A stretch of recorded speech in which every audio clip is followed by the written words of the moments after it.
I want to talk about the platform for a bit.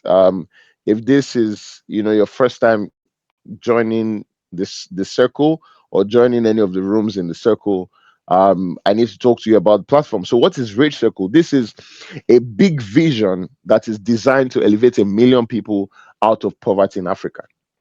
Okay. Now the goal is, trust me, we're trying to build a community that empowers the continent. We're trying to build a community that shapes the continent, and we're trying to build a community that will grow the continent. Okay. And as we do this, we ultimately want to solve major problems. So there are various cadres in which we operate.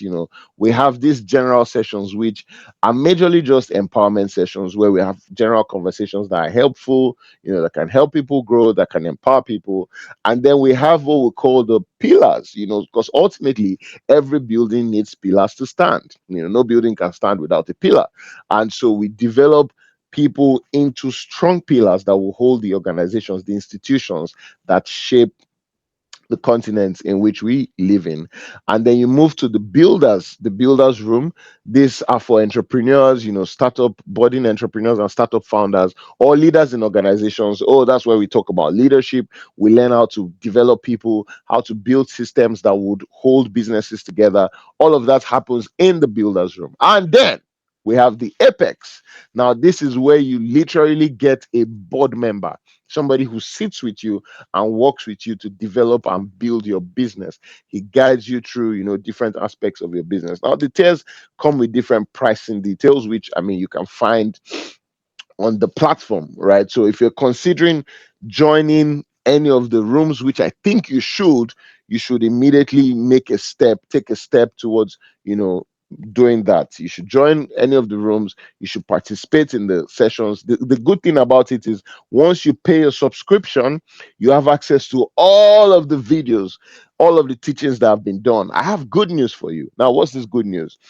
We are going to be bringing technical specialists who will talk about various things as we go on. So we're going to have people who will train on AI, have people who train on finance, have people who train on strategy, have people who teach on business consulting, have people who teach on business planning, have people who teach on career development, all sorts.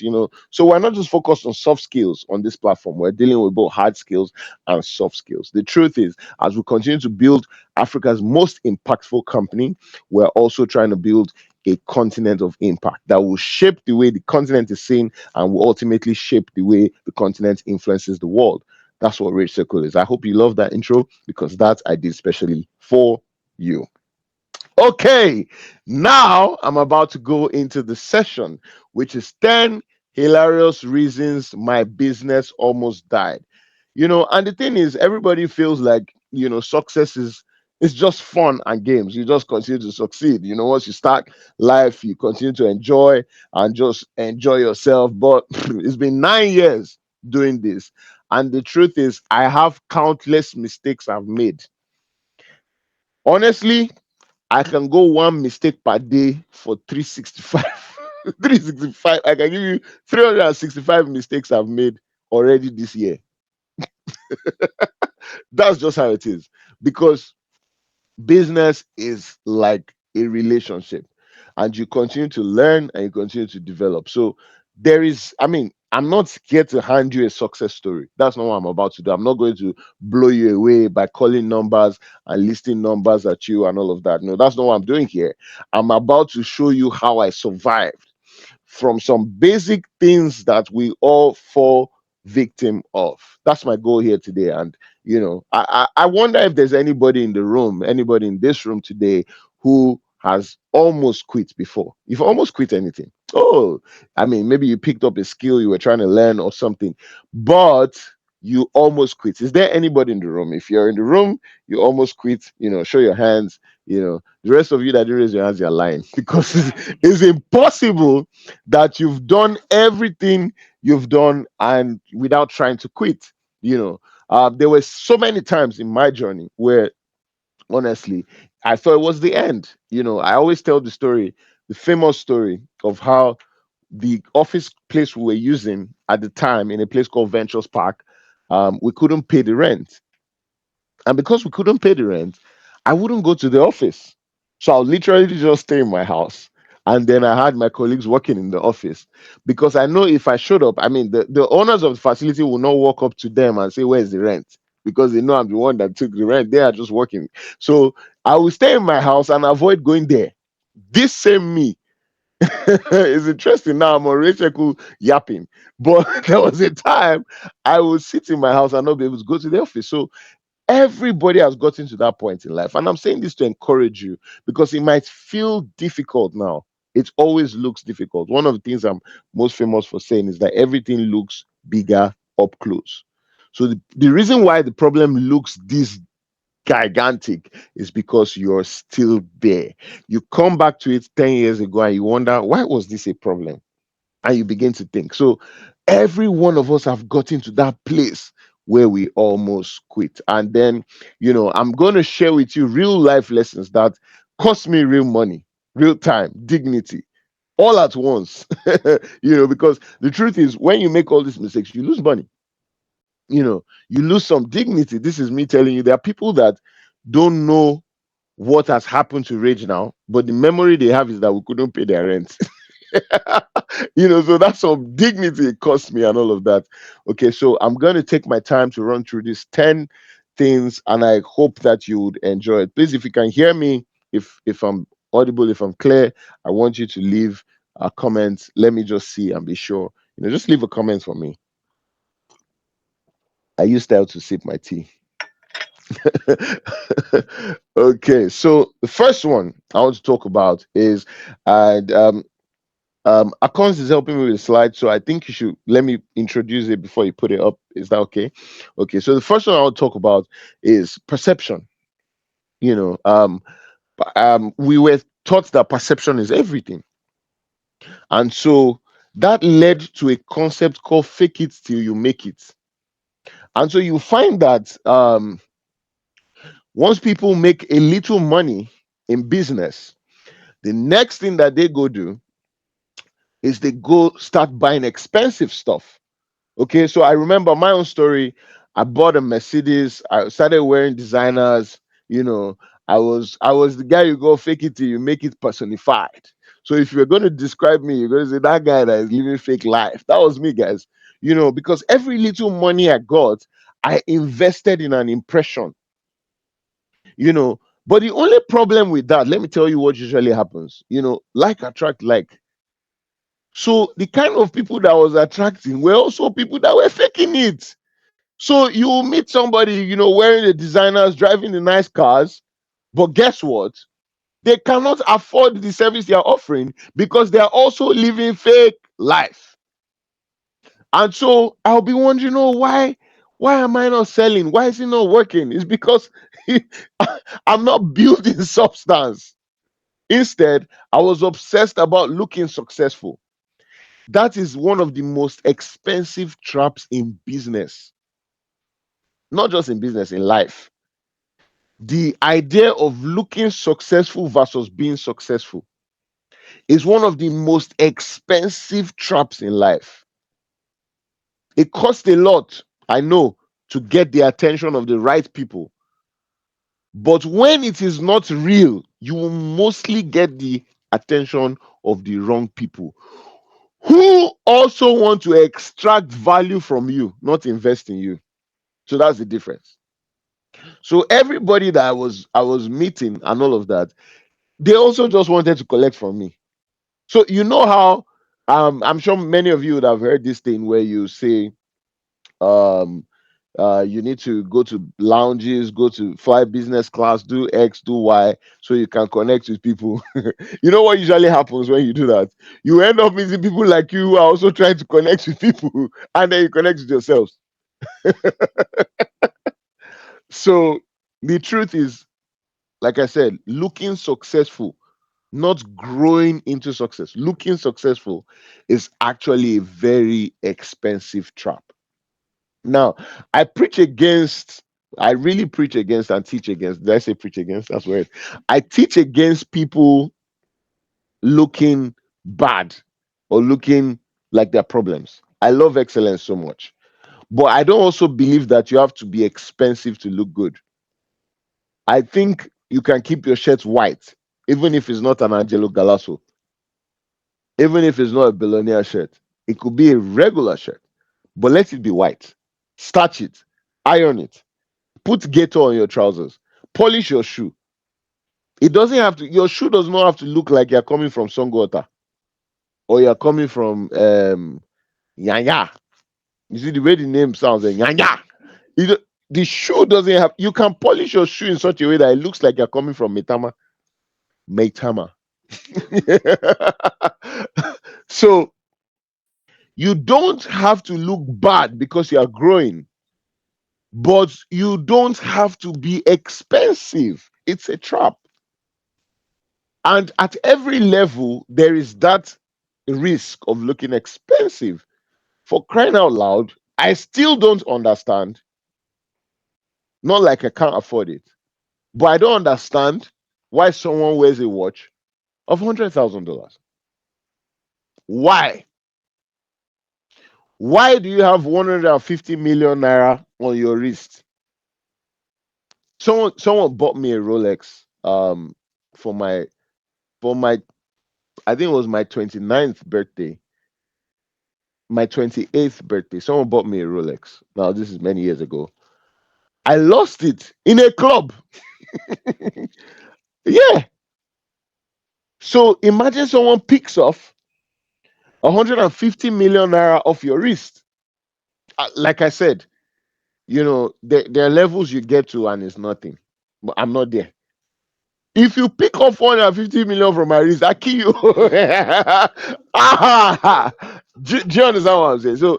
So, but a lot of people now instead will go and buy a copy or fake. Just I know a guy, he bought his Rolex off Temu. How do you buy a Rolex off Temu? Well, so my point is, let us not be obsessed about looking expensive. Instead, let's focus on looking well and doing well so we can grow. Because a lot of people confuse presence, impressions with productivity. Vanity metrics start to feel like business. When people say, a lot of people are liking me, as if those likes is money. I'll get to that. But at some point, you have to consider the real work that you are set to do. The deeper problem with that is that it creates pride. And let me just come out straight. That's the deeper problem with fake it till you make it. It starts to create a false sense of who you are. That's what pride is, overestimation of self. So you start to place yourself above where you truly are. And then, once pride sets in, it's almost impossible for you to do the right things because now you're trying to keep up with an impression. And in keeping up with an impression, you will be lying to yourself. There's no honesty in yourself because there's a goal that you're trying to meet. So the truth is, rather than build an impression, which most likely will lead to arrogance, build a lifestyle ethic that leads to excellence. Excellence is a magnet. Arrogance repels people, but excellence attracts. So excellence will filter the wrong people off. All those people that just want to leech on you, that just want to take from you without giving to you. Excellence filters them off. Okay? So it's important that you do that. I think everyone should audit their image spend. How much do you really spend on your image? Audit it. Do you look well enough? If you do, remember it's important to invest in being successful over looking successful. I want you to think about that for a second. It's important to invest in being successful over looking successful. So it was something I did.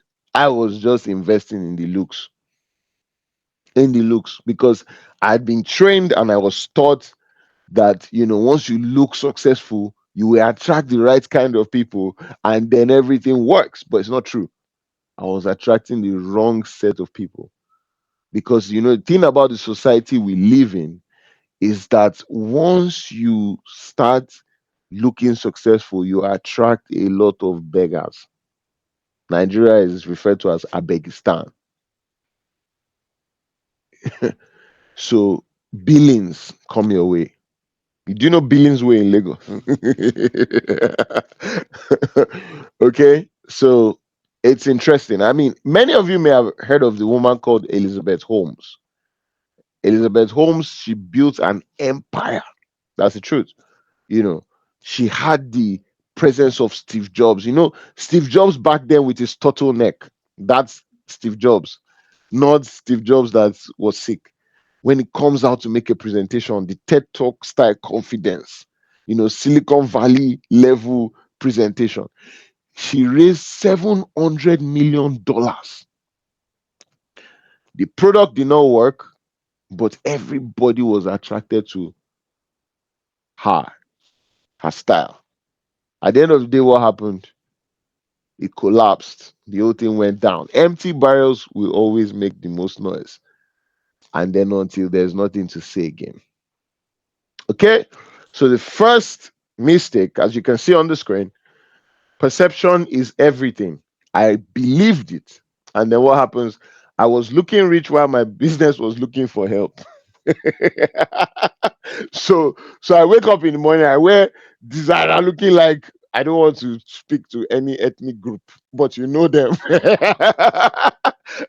So vanity metrics allowed, productivity metrics pay. Track revenue, not recognition. Track revenue, not recognition. Okay. Now, my second mistake, and it gets interesting, I promise you, as we go. Second one is something I would like to call shiny object syndrome. Shiny object syndrome. Now, if you understand that concept of shiny object syndrome, it's the idea of chasing what looks good. No, sorry, chasing what looks better and forgetting that you have something that is good. Now, the difference is this one looks does not mean it is better. Something can look better and actually be worse. Now, you might have been in a relationship before. I don't know why I've got to relationship again, but you might have been in a relationship before, and you think, that girl is better than my babe. How many of you have been there? And you ended up going from frying pan to what? To fire. That's what the shiny object syndrome is. The truth is,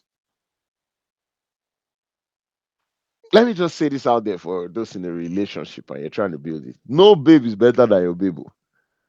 Every babe is as good as you make them feel. But that's not for today. That's not for today. Okay. So shiny object syndrome. Here's the thing. Um, the thing is, there was a fintech wave. It was powerful. If you can think back to 2018, 2019, 2020, there was this wave. Everybody was doing something. Payment platform, payment gateway, agri-tech, insure-tech, health tech, prop tech, crop tech, house tech, real tech, fake tech. There was always one tech. I was worried because I'm not a media tech. What is going on? I was having what is called FOMO, fear of missing out. Oh, there was travel tech. In fact, there was gadget tech. There was food tech, robotech, furniture tech. Everything was teching.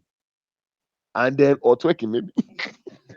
And so and the thing about FOMO is such a powerful drug, especially that fear of missing out is such a powerful drug, especially on your timeline on social media.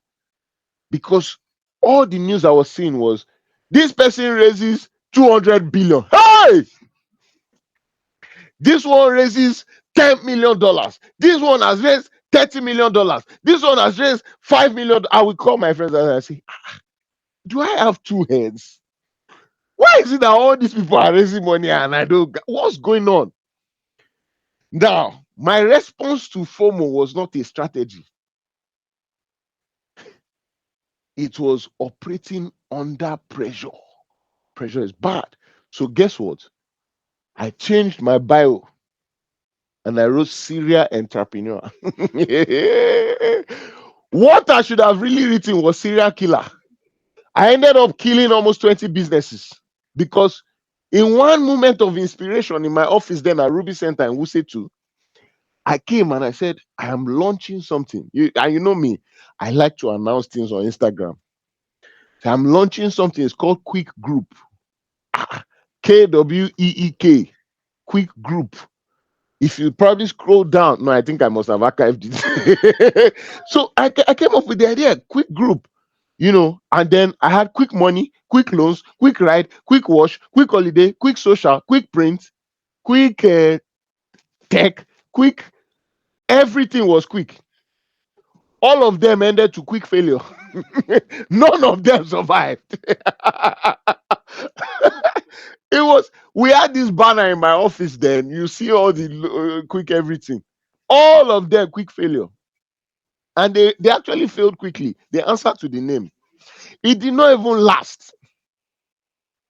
And see, each new idea always feels like the answer. When you see, I've gotten to the point of maturity in business when I discover that the most important business is the one that is paying you. It's not the one that you are starting. Now, the mistake most founders make, and you need to pay attention at this point, is that they would literally leave what works to chase what looks fancy. A lot of people are ashamed of what is paying them. See, I speak to a lot of people. You're doing a business. Maybe your business is dry cleaning service. You have made good money from dry cleaning services.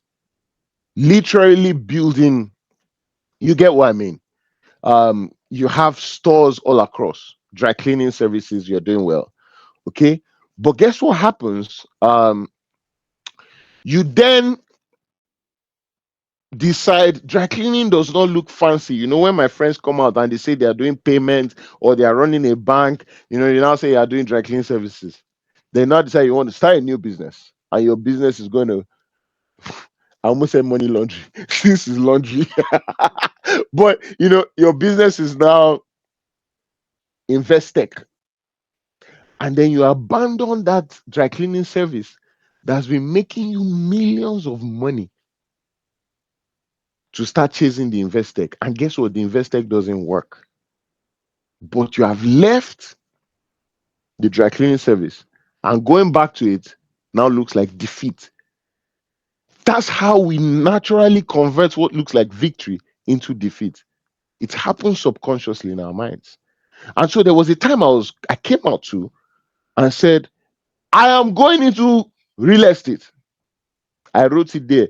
And the son and his son George will build towers all over the world. I wrote it on that one is still on my Instagram because I was standing in front of Eiffel Tower, so I didn't want to, and I wrote it there prophetically. Prophetically. Oh boy, I never built one big. But the understanding that hey, it's first off, don't do business because people are doing business. But kill the idea. Number one. Number two, don't jump after everything that looks nice. The fact that it looks nice does not mean it's right for you. Doesn't mean it's right for you. So this was how I was going, investing in all of that because the idea of being called a serial entrepreneur. By the way, like I said, I ended up being a serial killer. I killed all those business. It just, it just sounds like my name is George. I'm a serial entrepreneur. That's what it sounded like. It sounded good, but it wasn't gonna work. It didn't work. I did not even have the capacity to do those things at the time. The only one that looked like it kicked off is something called Quick Social. But guess what happened to Quick Social? I had to refund people millions because it still flopped. It cost me money. It cost me money. So there is a tendency for people to leave what is certain because it looks boring and jump for what is unproven, or let me say unsure, because it looks exciting. That's what a lot of us do. We leave the sure path that we're in because it is now routinal and it feels boring. And we jump into the unsure thing because it looks exciting. Now, this is the exact way we treat our personal development as well. So, hey, read 5 pages, read 10 pages of a book every day, and you've done it for a month, 2 months, 3 months, and now it now feels boring. Then you now decide, let me not read again now. Let me look for something else. Maybe I should start gazing in the sky. It sounds exciting. You will not see anything in the sky. Go back to that book. Nothing is in the sky for you. It's stars. So not every good idea should be executed. I've cleared that. Not every good idea. Now, to make it more specific for you, not every good idea should be executed by you. So not just the fact that not every good idea should be executed, but not every good idea should be executed by you. And you see, the one thing I believe strongly is that you have an opportunity. It's okay, guys. You have an opportunity to prove yourself first with another man's. And I think this is how we earn promotions. Don't worry, leave it. It's okay. This is how we earn promotions. This is how we cross to another level. So you start first on another man's platform, and this is biblical. You learn the ropes, you build the skill, it reduces the amount of mistakes you will make when you start yours. And before you start yours, if you desire to be a serial killer, scratch that, serial entrepreneur, please prove yourself again with one. First, build a cement company that is successful before you build a refinery. Don't start selling cement today and start refinery tomorrow. You will kill yourself. Okay? Good. Um, Typically, something I learned from this was every time a new idea came, I would pack it for 90 days. Once the idea comes, you will pack it for 90 days. The way they pack jets in the hangar. Say this one now has this issue. It reminds me of a story. I know many of you aspire to own private jets. I was sitting with someone that has a private jet. I don't own one. And then they called him and they said, the pilots called him and said, "Hey, I can't remember the name, but let's assume the pilot's name is Jason. Jason, how are you?" So first off, the moment he saw Captain Jason, his hands started shaking because he knows there is problem. So as he picked the voice, Jason, hello, Jason. He said, that one say, "Yes, sir." Wise guy. "Yes, sir." Something, something, something, something. He said, "How much?" "Hey!" That's the next thing I was hearing. $600,000. See, guys, to change engine, if engine knock is already problem. Once a new idea comes, pack the idea for 90 days. Allow it stay.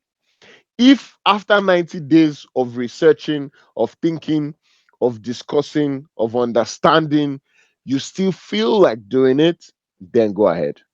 But let it go through that 90 days test. And a key question you need to ask yourself is, have I even mastered what I am already doing enough to enable me try something new? Have you proven that this one works well enough to enable you say you want to go venture into something else? Most times, no.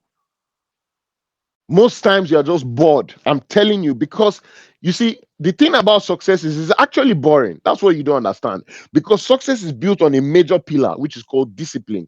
Discipline is built on a major pillar, which is called consistency. And guess what? Consistency is built on a major pillar, which is called what? Routine. I know you don't know. It's so difficult for us to do the same thing every day, over and over, without fail. But look at the athletes we celebrate. Their life is the same every day. You can't tell the difference in days. But you are looking for excitement. I am looking for success. My routines are the same. Now, one thing you need to do to help yourself is mute every account that triggers fear of missing out. To mute it now, today. Go to all those accounts where you see somebody is starting a life-changing bio, something, mute it to before you go and start a biochemical that will destroy your own life. It's not weakness, so to mute people, it's actually strategy. A lesson from one of the most consistent human beings in the world, Warren Buffett. He made all his money from consistency. That's his business. Warren Buffett's business is consistency. One of the most famous things he's known for, he will tell you, just stay alive. That's all. He says, just be alive. And if you do anything long enough, it pays. It pays. That's how the universe works.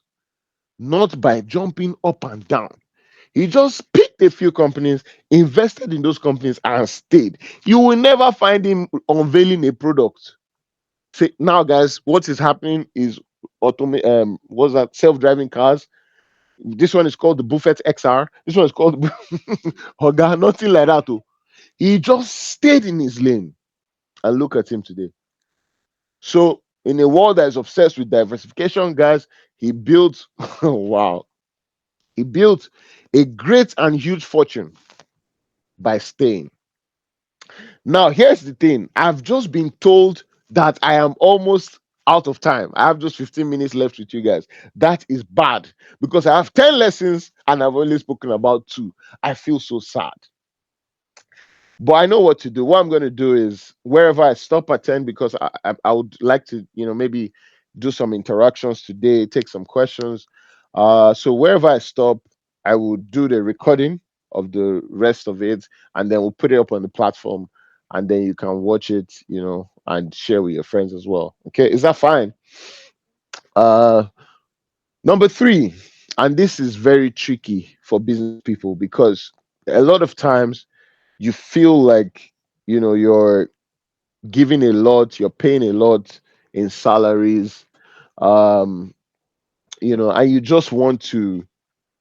you want to take on as many projects as you can just to meet up with your expenditure. But this one is big for me because we're fully booked but completely broke. And that's the lesson. We were when I say fully booked, I mean we had so many clients, but they were not paying nothing. So we had built a brand that people loved but could not pay for.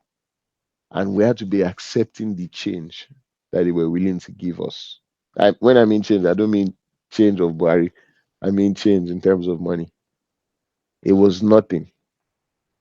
So, tons of people in the network, they loved what we were doing. Many people in our network, our friends, people in church, people in our social circles, they loved what we were doing. You will see, even till now, you see good comments on our Instagram. All of these guys cannot afford what we're doing. Many of them just want to even work with us. You know, Beautiful compliments, 0 naira in the account.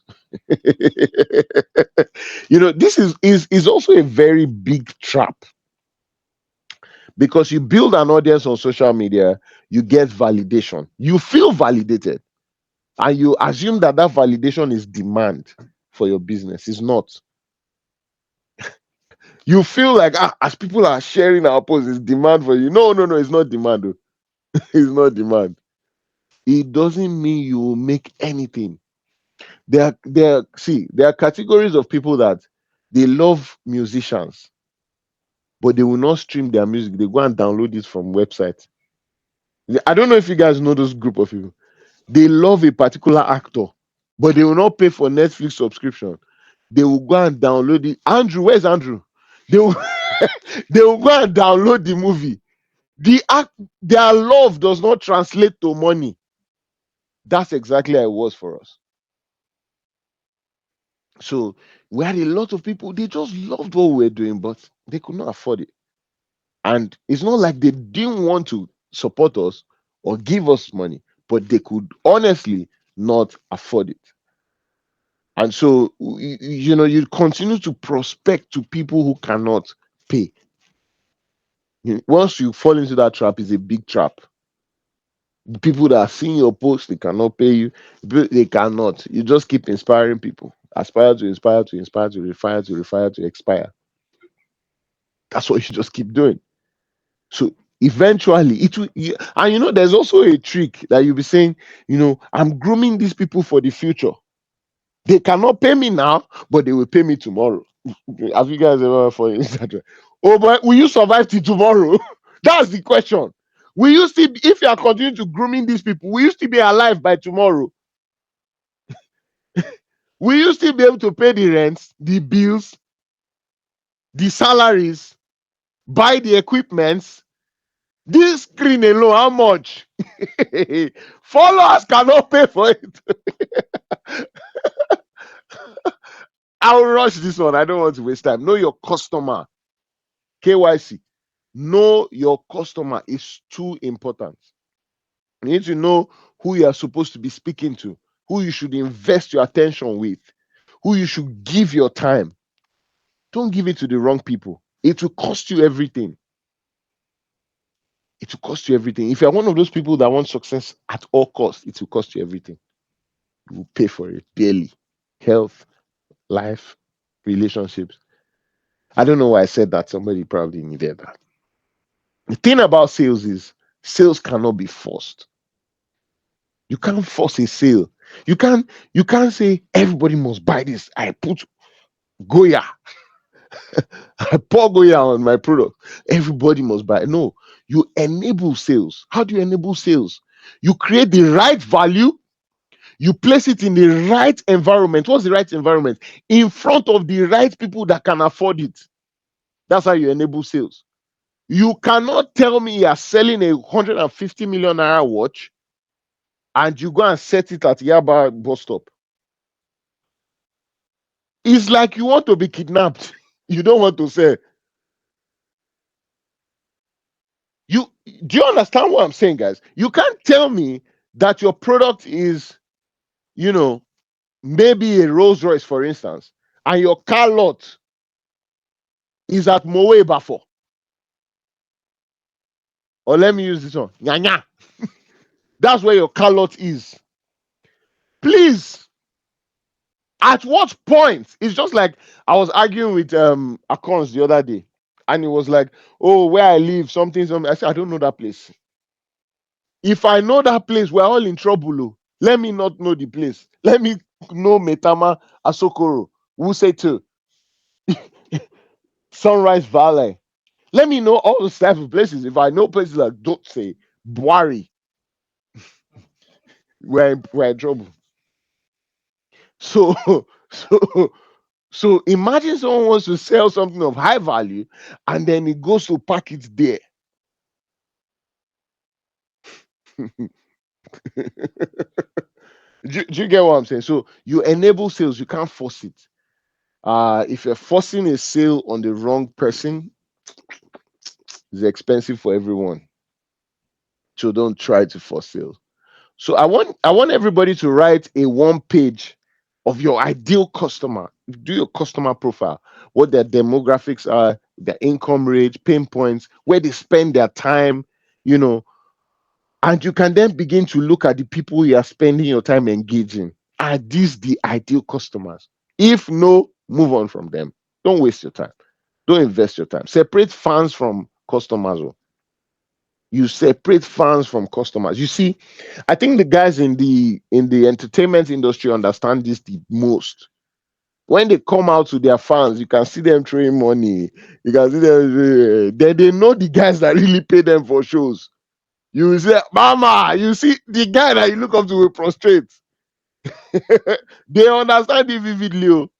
If you like, drop 1 million comments on their post, they will not respond. But let one of those senior men just drop and say, "Ah, okay." Should I take one more? Can I take one more? And this one is very important. What's the time now? Eh? Okay, so I have about 5 minutes. I wouldn't have loved to rush this, but I will. Uh this is very important. Now, this is I was Let me sit down first. I'll stand up when it hits me. So here's the thing: you come into business like everybody becomes a business owner or a founder. And the most exciting thing about the journey is adding the title CEO to their name.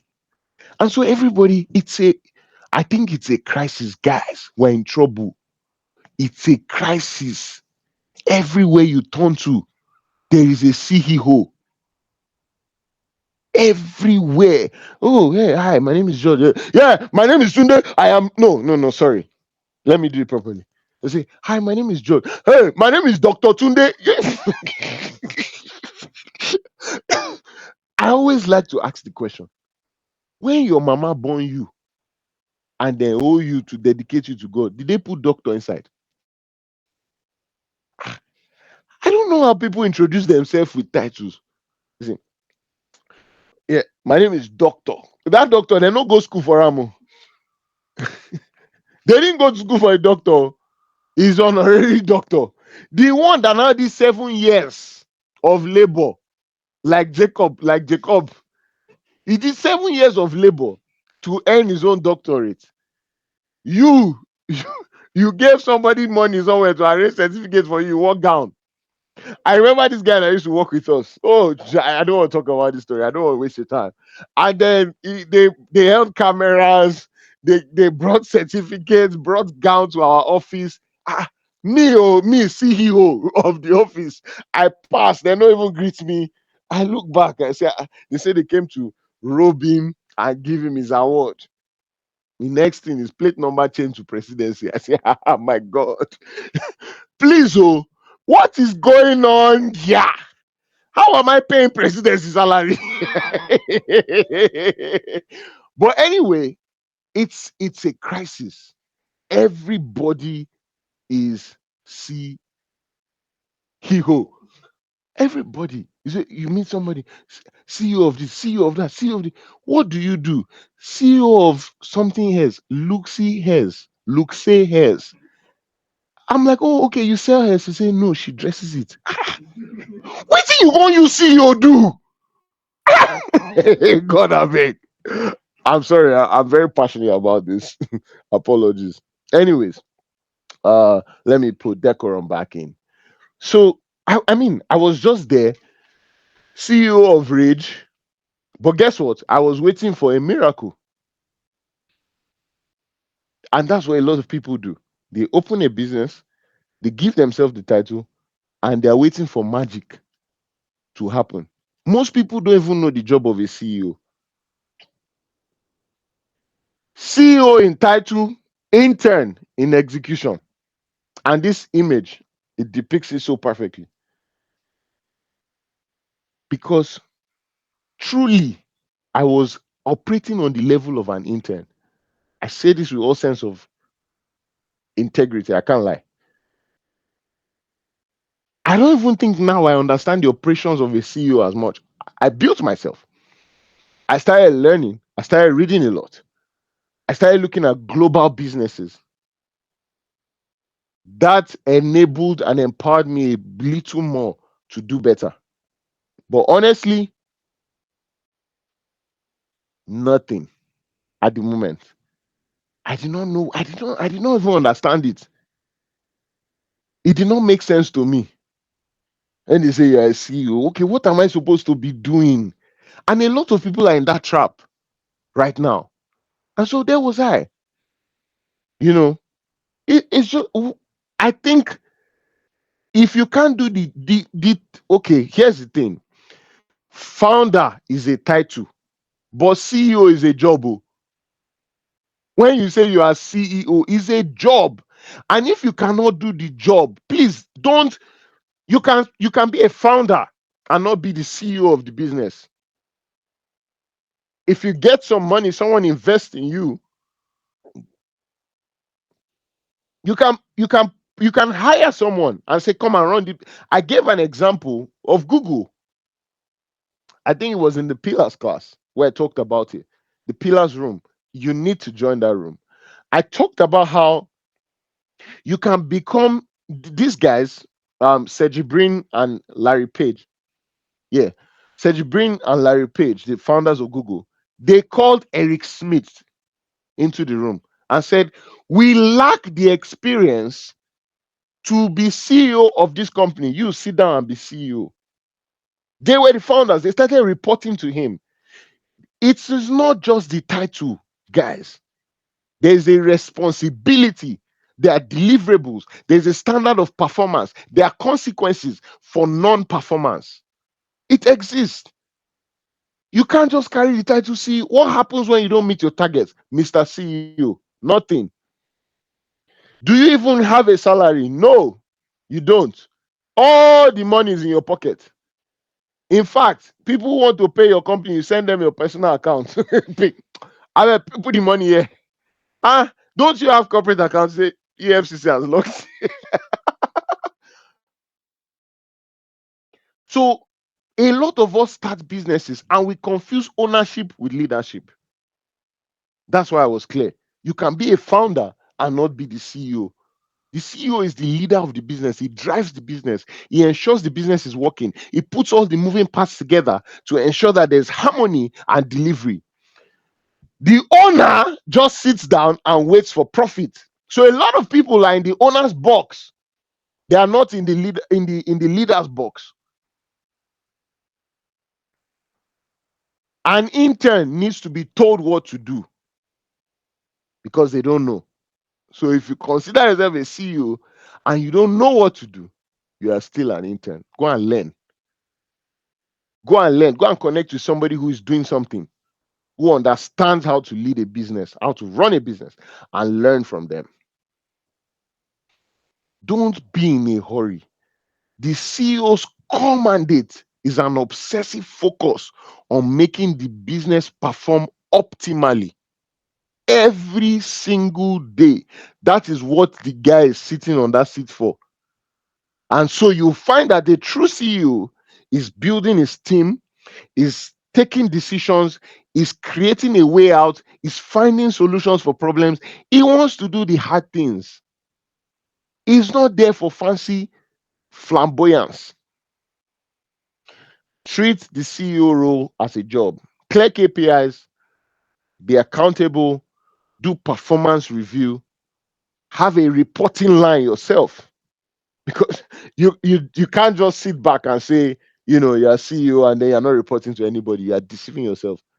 Create a report structure. All these things take time. Like I said, it's a job. So a lot of people feel that they quit their jobs and they become CEOs, so they are not working. That same demand that your role in that job required, it should now be times 10. As a CEO, you don't operate 9 to 5. When you finish 9 to 5, you start 5 to 9. you, I'm telling you, you finish 9 to 5, you start 5 to 9. You now tell me that I'm now flexible because I now run my business. That means you are not running a business. Go and ask where.